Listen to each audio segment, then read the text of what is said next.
here's God's standard. Any deviation from that, whether it's adultery, whether it's premarital sex, or unbiblical divorce, or homosexuality, all of those things are variations from God's standards. But the reason God gave us that standard is not because he hates us. It's because he loved us. He said, you know what? Here's how sex operates the very best. I want you to think about this. One time in heaven, God was sitting up there with his sketch pad, and he said, you know, I'm going to design human beings, and would it be fun if they started doing this together and one with one another? I mean, think about it. God dreamed up sex. He thought it up for our enjoyment. He gave us the equipment to enjoy it with. And he said, here is how it operates. It ought to be between a man and a woman, and it should be in the security of a marriage relationship.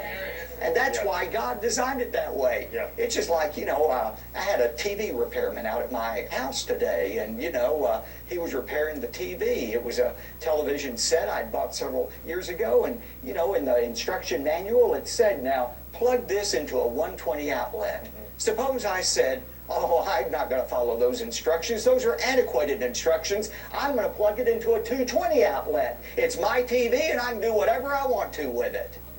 Well, it is my TV to do what I want to with it, but I'm going to blow that TV to smithereens if I put it in a 220 outlet. You're going to blow something, that's for sure. God has a sketch pad? No, I love how they always try to characterize God as like, you know, a single dude sitting in his apartment like making all these decisions. No, but it shows you that they just make shit up. That's what they're doing. Now, notice something.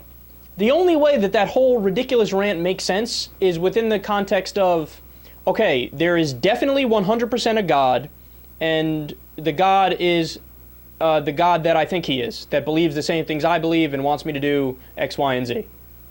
But we don't know there's a God. That hasn't been proven. And if there was a God, how are we supposed to know that he cares about the things that you're talking about? No, religious people, there's no reasoning with them, man. There's no reasoning with them. I mean, look, I want to play the beginning of the clip one more time for you, because, again, I want you to see, this is the height of arrogance. This is as arrogant a thing I've ever heard. Jesus said, here's God's standard. Any deviation from that, whether it's adultery, whether it's premarital sex, or unbiblical divorce, or homosexuality, all of those things are variations from God's standards. How do you know? You don't know. You don't know. You don't know. You're making it up. Look, religious people, I love you, right? But, dude, if you are religious, just shut the fuck up. No, it's cool. You could believe whatever you want to believe. You could feel whatever you want to feel. And honestly, you could talk about it in polite company or whatever. But don't you dare, ever feel like you can judge other people and tell them how to live their lives based on what you think God is. Because I got news for you. Whatever you think God is, it's not proven. You made it up in your head. You chose to believe it. It's an opinion, not a fact.